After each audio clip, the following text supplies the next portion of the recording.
para contarnos de esa personalidad que muchos conocemos, pero yo creo que a través de su firma es diferente, ¿no? La visión y, bueno, cómo puede ser la personalidad de este gran personaje. Miriam, ¿cómo estás? Muy bien. Bienvenida. Gracias.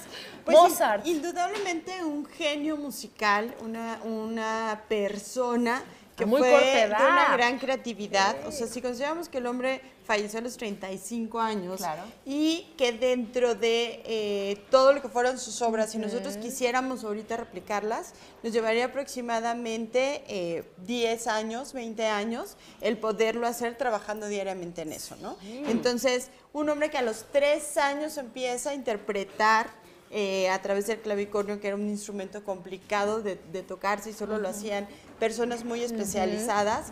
A los 5 años empieza a crear su propia música, entonces imagínate, indudablemente era una persona que estaba enfocado y conocía bien su camino o lo que estaba manejando en su interior, ¿no? Porque además tenemos que entender que en la parte de la música, esta parte genial, esta parte que los lleva a ser creativos en realizarla, porque es diferente cuando son intérpretes que cuando son compositores, que es lo que vamos a ver en este caso. Estamos tocando a la persona que es la que está elaborando todo este tipo de cosas. Imagínense la creatividad que debe de tener, la armonía que debe existir dentro de él para esta parte. Siempre hemos dicho en este programa que estos genios, pues lejos de ser como persistentes, tenían que llegar a la obsesión, ¿no? Exacto. ¿Y él tenía alguna obsesión, algún número, alguna letra, alguna temporada, no sé, algo? El número que él manejaba continuamente era el número 3 y se ve mucho en sus obras, ¿no?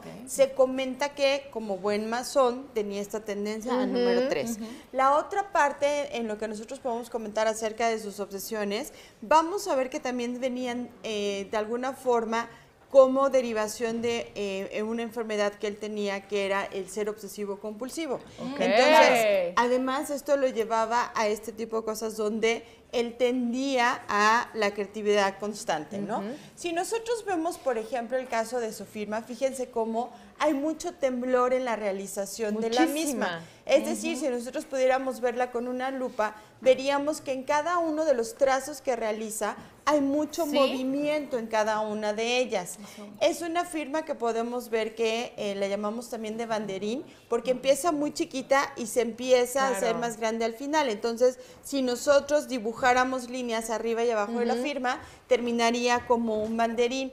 Y esto nos habla de personas que empiezan las cosas, digamos que con poca intensidad, y conforme avanzan, le van metiendo mucho más poder a lo que están realizando. Ese titubeo quizás, nosotros nos podríamos imaginar, aunque ya nos dijiste que no, que podría ser un poco de inseguridad.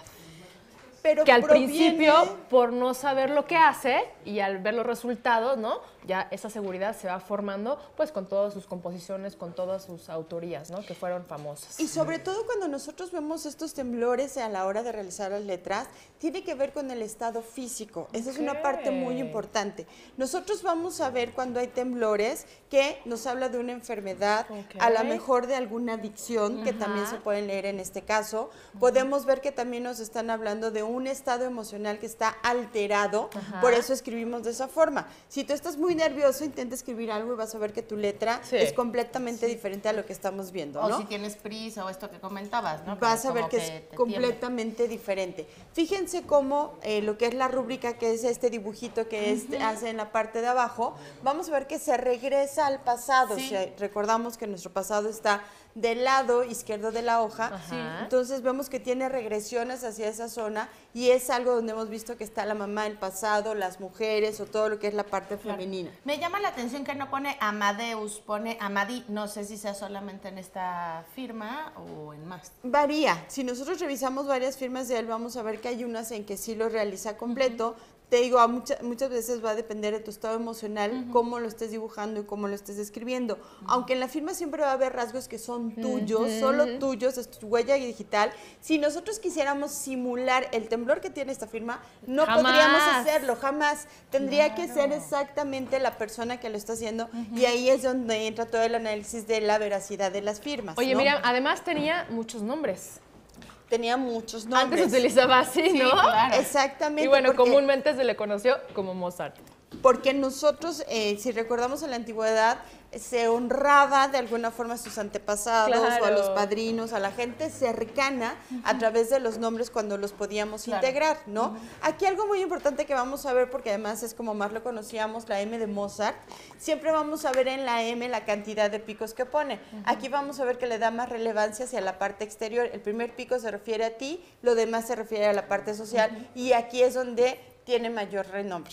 Entonces vamos a ver que la parte social, el cómo era visto, cómo era percibido, para él era muy importante. De ahí puede provenir toda esta angulosidad. ¿Y la T no está cruzada?